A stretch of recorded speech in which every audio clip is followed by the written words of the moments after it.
So now let's talk about the different options we have for base foundation models. So we have to choose based on a lot of different factors. In the end, it's going to come down to the model types, the performance requirements you have, the capabilities of the model, the constraints you have, the compliance you need, and so on. Also, some models may provide you different levels of customization. Some models may be smaller, others bigger. There could be different levels for inference, so how to basically get an output of the model. You may have different licensing agreements. You may have different requirements on context windows, so how big you can send how much data you can send it to a foundation model, as well as latency, so how fast a model will come back to you with an answer.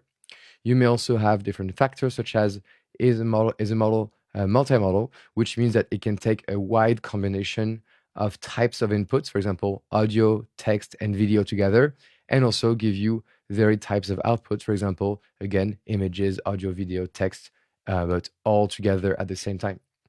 So there's no clear answer, of course, it's up for you to test. But there is something called Amazon Titan. And because this is an AWS certification we're studying for, I believe Amazon Titan is going to appear at the exam. So what is Amazon Titan? Well, it is the high performing foundation model directly from AWS. So you have different levels of Amazon Titan, but it can do images, text, and you also have multimodal choices, all via the same API you have on Amazon Bedrock. As well, it can be customized with your own data, so you can fine-tune Amazon Titan, and that can be very handy.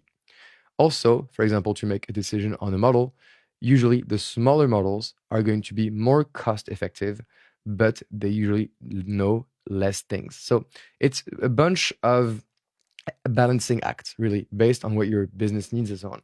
So let's have a look at four models to see if we can understand a little bit how our process would go into. So we have Amazon Titan, and we're going to compare Amazon Titan Text Express. We have, and I'll call it Llama, but maybe Llama 2, which is some model out of Meta. We have Claude from Anthropic, and then we have Stability AI, which created something called Stable Diffusion. So first of all, the last model is for image generation only. So if you want just image, maybe the last model we can build for you. But like for the other ones, you have different kinds of capabilities. So if we look at features, for example, well, Amazon Titan can do text and it can do it in 100+ languages. Llama 2 can do large-scale tasks, dialogue, and in English.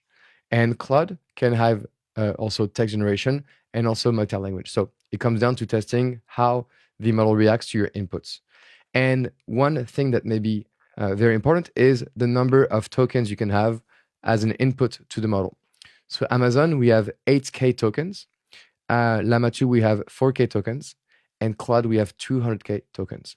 So that means that on Claude, you can send a lot more words into your context windows. And so Claude will have more memory and will be able to intake a bigger input, which may be very important. For example, you may want to send a big context window when you're dealing with a big code base or when you have to read an entire book and ask questions about that book, then maybe Claude is going to be a better fit.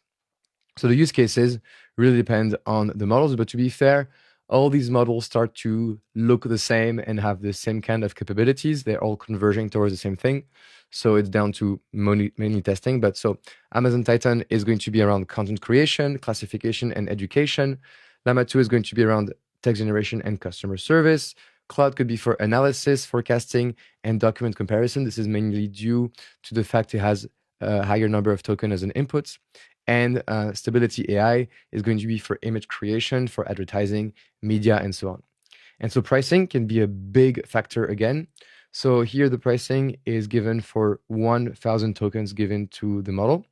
So as you can see, Amazon Titan Text Express is very cheap. It's much cheaper than Llama 2. And Llama 2 is much cheaper than Claude. So again, this could be a big one because obviously the more expensive models may give you better answers. But sometimes the less expensive models can still give you good answers, but they're going to be a lot more cost effective.